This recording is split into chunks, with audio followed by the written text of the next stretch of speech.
welcome to another episode of Talking Pictures Podcast. I'm your host David, and joined with me, as always, my co-host Brian.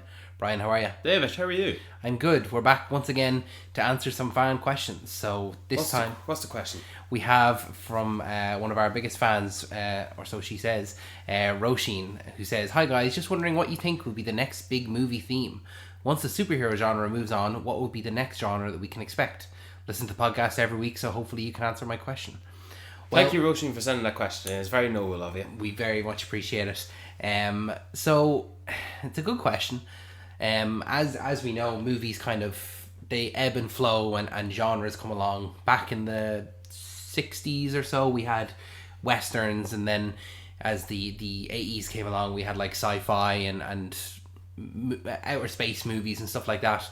As we come through our generation in the early 2000s and even up to now, the big genre is superhero movies. Wow, really? Yeah. As everyone knows, you can't throw a stone at a cinema and not see a superhero movie. They tried to make Scooby-Doo superhero. Did they? Yeah, Scoob. Oh, that one. Yeah, they did. They threw in a couple of superhero stuff. But what do we think is the next genre? And we, luckily, thank you for sending in this question, because we actually do have an opinion on this. And that being the era of legacy sequels. So, Brian, do you want to talk us through what is a legacy sequel and how would you define that? Go watch Scream 5 and Scream 6 and you'll get a sense of what a legacy sequel is. They are within themselves as movies, and by definition, legacy sequels. In my own words, a legacy sequel, it's a movie, whether or not it features an actor who previously played said character yonders ago. Mm-hmm. Now, if, let's say, a movie was released at a certain point in time, 10, 20, 30 years later, all the actors reprised their roles to play them again. And whether or not they played the leading roles or supporting roles, it's still a continuation in canon of that world, further in the story, or telling new stories. So, we are definitely living in that era. Because, come here, David, I'll show you what I've got on my list. In Letterboxd, thank you Letterboxd, I've created a list called Legacy Sequel Era. Alright? And you'll see, David, what I have as my number one favourite legacy sequel. Can you tell us what it is? It is Blade Runner 2049. Blade Runner 2049 is the best legacy sequel ever made. Why? Because it is. I'm just going to spare you the details why, but I'm not telling you why these movies are my favourites or top 5 are my favourites. What I'm trying to tell you is, as the audience listening to us, by giving you a list of movies, picture them in your head, you'll understand what legacy sequel is by our standard of definition. Mm-hmm. Now, some of these movies might cross into a prequel movie or a sequel movie or a flat out just reboot, but not exactly a remake. They're all generic names. There's no official title, just like there's no official title for spoilers. Mm-hmm. So, David, what do I have listed as second as a legacy sequel? So you've got, first of all, Blade Runner 2049, followed by one of last year's legacy sequels, which, gave a real invigoration to cinema. It was nominated for Best Picture at the Oscars, Top Gun Maverick. And that saved Hollywood. That exactly. People like to say that. It saved Hollywood. It brought people back to the movies. Yeah. So, let me point out now, David, a difference. Ryan Gosling was the lead character in Blade Runner 2049, and it had the returning character of Rick Deckard, played by Harrison Ford, who was the lead in the original Blade Runner. Mm-hmm. Harrison Ford returns 30 years later, 40 years later, and he's playing the same character in a much more supporting role. And you don't even need to see the original Blade Runner, you just need to watch this movie. Mm-hmm. You could almost do that with this Top Gun movie, but it does call back to the original as well. And it's almost like the same, just like the Star Wars movie, The Force Awakens, was somewhat reflection to the original Star Wars A New Hope. But we'll get to the Star Wars in a minute. But Top Gun Maverick, Tom Cruise was the lead character in that. He wasn't playing a supporting character or a Luke Skywalker type of person. Mm-hmm. He's the front and foremost character, and I actually don't know if anyone else other than him and Val Kilmer reprised their roles. Yeah, I think that was just them two. Like returning characters, of course, played by different actors, but Let me point out to something that might not be so much as canonical, but then again, it's still somewhat telling a new story in this world, played by a different actor. It's the Mad Max Fury Road. You could fit Mad Max Fury Road somewhere within the Mad Max original trilogy and place it anywhere there. It's a bit now, because it is played by Tom Hardy and not by Mel Gibson. It's still George Miller. He casted actors from the original to play different characters in this one. Hugo Keys Byrne, or Hugo Byrne Keys, excuse me for butchering the name. He played a villain in the first Mad Max, and he played a villain in Fury Road. Now, maybe I shouldn't list that, but then let me list to this next one, David. David, what do I have here? Directed by Danny Boyle. This is my favourite legacy sequel, which is Trainspotting 2. I actually wrote my dissertation on this. Lovely. Yeah, so this is one... I think that legacy sequels, like we're saying there, it kind of splits the line. You can kind of put it in two different... You can go down two different roads. Yeah. One of them being the set in the same universe and features a legacy character in a supporting role. Yeah. And that's definitely the likes of Blade Runner. Runner. You could even go so far as to say, or no, you can go to say, the Creed movies. Star Wars, of course, as well. That Star Wars is the same. Ghostbusters, Afterlife. And I argue that's a successful one. Yeah, that like you can go, and the legacy characters are supporting roles, or you can go like we're saying there with Top Gun and Mad Max and Trainspotting, that they are continuations. Just so happens to be 30 to 40 years later. Pretty much. Trainspotting 2, I think, is my favourite one because of that. Because we're seeing the same characters again 20, 25 years later and seeing how they've changed and grown. And I think that's... It was a good choice, especially it felt very suitable to use the four gentlemen, Ewan and Newman, and the other two gentlemen as the leading four men. Who's this new young junkie coming around the block thinking he's the shit? Exactly. Sometimes it, depending on the story, it suits it better. Yeah. Like Top Gun Maverick. Top Gun Maverick is great to see 30 years later. Maverick is kind of the same. Yeah. He's stuck in the old ways compared to the characters in Trainspotting who've moved on. So I think it's interesting that you can go the two ways of having either the same characters play the main roles again. Yeah. But then in that you can go two different ways of seeing how they've changed, seeing how they've grown, or seeing how they haven't changed, and that's an interesting way to look at them. I think that can be a both and discussion when it comes to the Creed trilogy, which Sylvester Stallone's Rocky. Yeah. Because and I say trilogy, not the first two movies. Doesn't matter, he's not in the third one. Sylvester Stallone playing the same character in a supporting role, more prominent than Mickey. He's pretty much the second lead. That is a continuation. It's still a sequel. It's still in universe, but they're separate to a certain degree. Even the Scream movies now, the two Scream movies, that's almost like a start of a new trilogy. If they wanted to go trilogy, they bammed out Scream 6 with the success of Scream 5. If Scream 5 was not a success, you wouldn't have had Scream 6. Simple as. It's an easy, quick movie to make, and they did it. And even the characters there, legacy characters, they are so on the nose about it. Seriously, Scream 6 is doing what we're doing, and we're doing what Scream 6 and Scream 5 is doing. We're one and the same, but we're real. We're not a movie. Are we? Are you sure? Yeah. We're a podcast, Ryan. And I think they're handling it very well. Even the Candyman movie, same characters. There's even the same actress, Yahya Abdul-Mateen's II. His mother was the same actress from the original Candyman. Yeah. And we still had that cameo appearance as well from the man himself. And then you can talk about the Ghostbusters Afterlife. Ghostbusters is pretty much an entirely new cast right up until the end. More or less, yeah. Like that was real. Like you still have the connection there in terms of the characters are related to one of the older Ghostbusters. Yeah.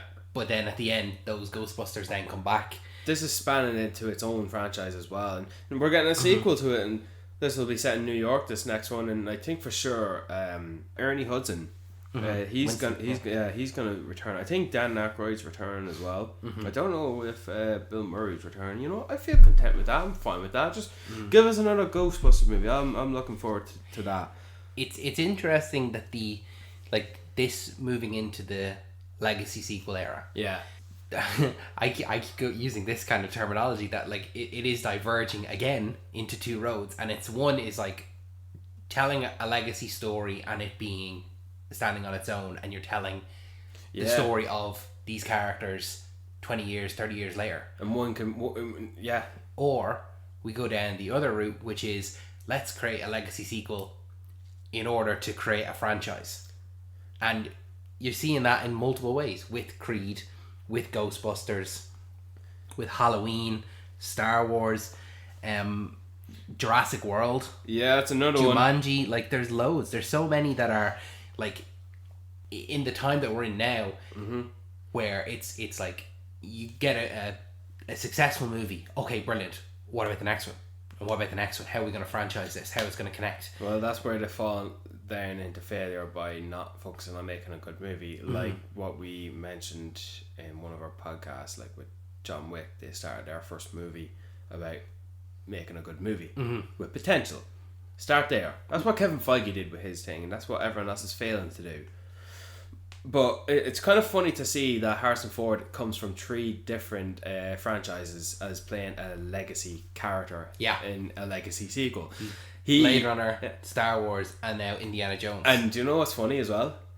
He's the lead in Indiana Jones as opposed to a supporting character in Blade Runner and Star Wars. Yeah. How that's crazy as well. He 3 different franchises from an era like that, and one out of the 3 he's a lead.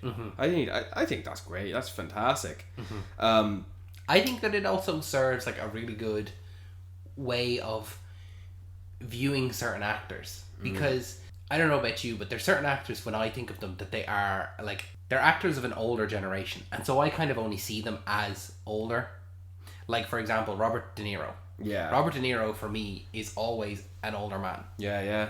So seeing him in movies like, say, Raging Bull or Godfather Part 2 or Taxi Driver, where he's a young man, that just seems like a little bit of a like, oh my, like this is strange to see him so young. And now these legacy sequels are giving that opportunity to people that might not go out in search of those kind of movies, that they wouldn't be looking for things in an actor's filmography. Whereas if I'm sitting my kids down and I'm showing them Indiana Jones, that they get to see Harrison Ford as the younger, him in his 30s, and then slowly see him age, and then by the time that the final one is there, they're able to see him as an older man, which is how they would probably see him. You know, if he's still alive, if I have kids. You know what? I feel like Indiana Jones, this upcoming one, is more so an audience demographic for me and you and older. Yeah. I do not picture anyone younger than us as early mid-20s that people are going to go see in Indiana Jones. I don't know, I feel like it would be no parents taking the kids. No? I think that's what Star Wars would have been. Okay. Star Wars would have, let's make Star Wars for a new audience. Let's make Ghostbusters for a new audience. Let's introduce this to a younger generation. Yeah, so be it and so forth. I just don't think that's quite for Indiana Jones. I honestly think kids are going to be bored watching Indiana Jones. You know what? Good enough, yeah. Don't bother. Get out. Get out of that theatre. Maybe you're right. Maybe that's actually something, a good point there, because if, like Top Gun, exactly. The fact that the fact that Tom Cruise is coming back, I specifically took my dad to see it because that was a movie that came out when he was my age. And that's for him. And I don't expect anyone, like my younger brother or something like that, watching the original Top Gun. If he did, he probably couldn't remember it. And when he saw the second one, it's class, yeah. All his friends saying, oh yeah, class, yeah. Huh. Yeah. It's class. Let's go sign up for the military. But maybe that's actually a good point, is that when the character comes back as the lead, maybe that I think it's a win-win. The demographic is for that older, the generation that it was when it first came out. Whereas Star Wars, you're bringing Harrison Ford back Harrison, Carrie Fisher, and Mark Hamill, they're coming back, and they're there for the older fans who have obviously seen it, but these newer, you know, Rey, Poe, and Finn, they're for the new generation, and it's that link between to bring in the old audience and the new. And Bad Boys for Life did that as well, I think, and they're doing a fourth Bad Boys movie. It's almost like you can separate them two into like a duo of like the first two, because there was a bit of time between Bad Boys 1 and Bad Boys 2, but Bad Boys 3, that was somewhat of a legacy sequel. Bill and Ted Face the Music, that's a real kind of, you're not making that for a new audience, you're making that for the guys who really love Bill and Ted. I could say the same when I watched Ghostbusters 2. But then again, I knew what I was in for because I saw the cast with like Tony Hale or Sam Richardson. Oh right, this is gonna be a camp movie, because I look at them and I think, they're gonna be giving like campy performances. Campy it's not for me. But I was going to watch Ghostbusters 2. I was going to watch Hocus Pocus 2 for the Sanderson sisters, because that's a childhood movie of mine. But David, what I wanted to throw to you. We've been talking quite a bit of success of the legacy sequel era, and looking forward anticipatedly to, let's say, a Gladiator 2. Whether that can be for both old and new, because same characters, different actors, but same director as well, which is a good thing. And rah go the Irish. But what legacy sequels have not done it? Good question. Yeah. I'm gonna refer to your list here. Some of the things that jump out for me are Jurassic World, specifically Fallen Kingdom and Dominion. I think the first one was good. Yeah, the first one was good. First Jurassic World. To introduce to a new audience. And I think it was done that way fully, because there's very, very few characters they brought back. They didn't really bring them fully back until Dominion, as in legacy characters. Jeff Goldblum was in a little bit of Fallen Kingdom, but no more than... That movie was still not good. Yeah, no more than a cameo. That's... I look at the Jurassic World Kingdom as similar to... I look at the Jurassic World trilogy like I do to the Star Wars sequel trilogy. Disappointment. You introduced it to a new generation and try to keep old fans happy, but you just start off well, but lost it. And you just didn't, I suppose, give us what we wanted. Still played it safe to a certain degree, but still making poor choices. I mean, not gonna see those movies for a while now. Like, when was the last time we got a Star Wars movie? We're still waiting for the pandemic. Yeah, still waiting for an announcement. Jurassic World movie, I don't think we'll get another one of those until the length of time will have passed, like the last Apes movie to the next Apes movie. Like War of the Planet of the Apes was in 2017. In 2024 we're getting Kingdom of the Planet of the Apes. That's going to be a continuation to a degree, just a different cast. But yeah, I do agree with you there. The other one, sorry to interrupt you, just because this is the only other one that jumps off the list for me, is Dumb and Dumber 2. That one, there's only one word for that, and it felt stupid. It felt like... As opposed to dumb?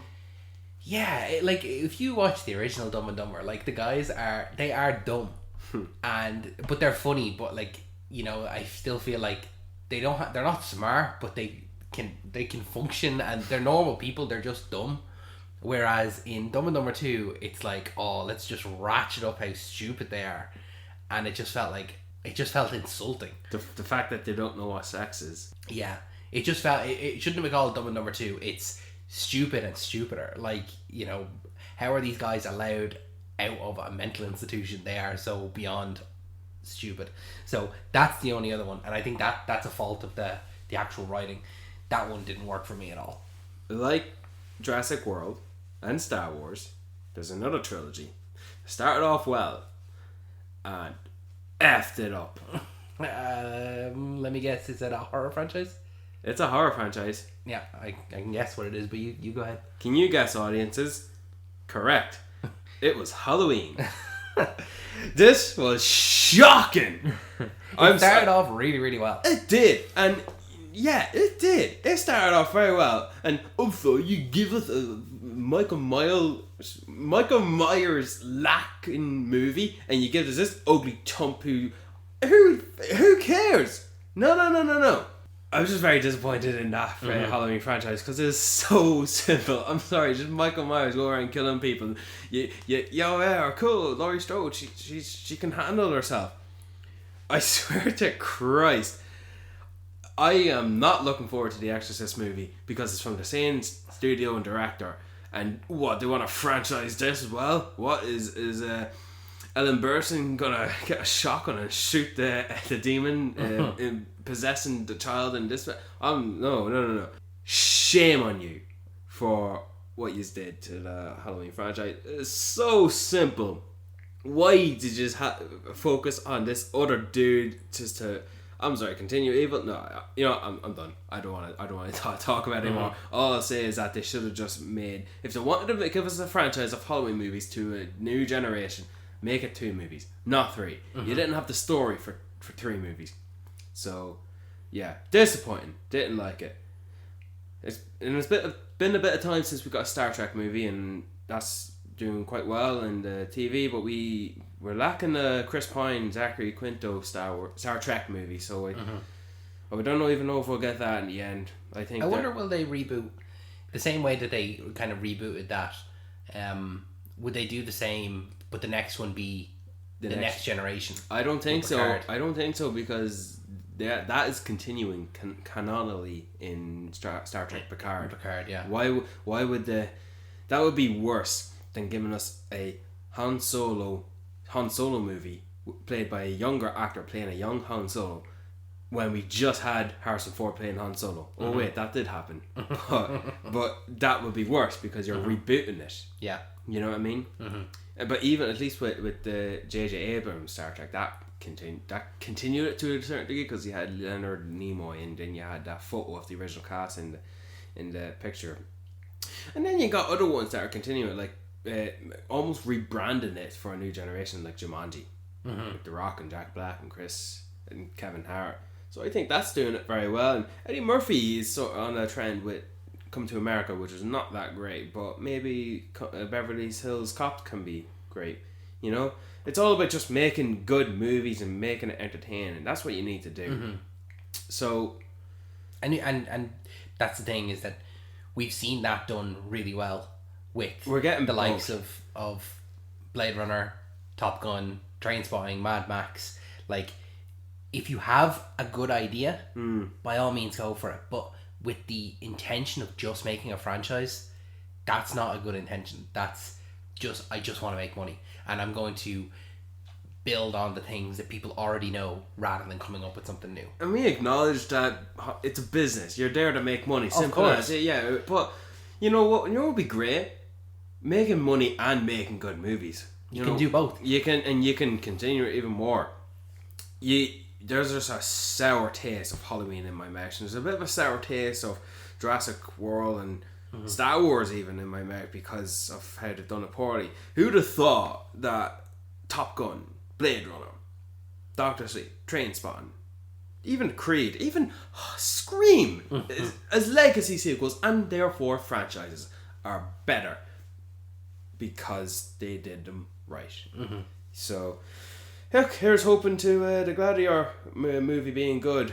Ridley Scott's been on a roll, but also not so much a roll. So he's an either or. So hopefully he'll come out strong when it comes to that. And I wonder if for any further movies, like, well, Twister's getting a legacy sequel, but it's played by one from Normal People, so I'll see how that goes. Yeah, so that's our thoughts on legacy sequels. David, any final thoughts on yourself? I think we've kind of wrapped it all up there. I just want to say once again thank you to Roisin for sending in that question. We do appreciate it, and if you want to send in questions to us, you can send them in via email to talkingpicturespodcast1@gmail.com, or just give us a comment on our Instagram. Our Instagram is talkingpicturespod. We release every Wednesday, so if you want to tune in, we'd appreciate it. Every Wednesday, if you can give us 5 stars, we'd also appreciate that. Tell your friends, tell your parents, tell anyone in the middle of the street, just, hey, listen to Talking Pictures podcast. It's my favorite podcast. Brian, any final words? Do you want to send us a question about legacy prequels? we can give you a list. The likes of Hunger Games and Furiosa and whatnot. And here's a question to you, audience. What do you think is a movie that's coming out now that will get a sequel to 30 years from now? What's a movie you'd like to see 30 years from now remade? Or not remade, sorry, legacy sequeled. Now? Yeah. Do you have one? I don't. Cocaine Bear. Cocaine Bear. Who's the legacy character? Is it the bear? Oh man, the CGI can just reprise the role as the bear. Okay. So, it's the same bag of cocaine. Thanks, Brian. David, thanks.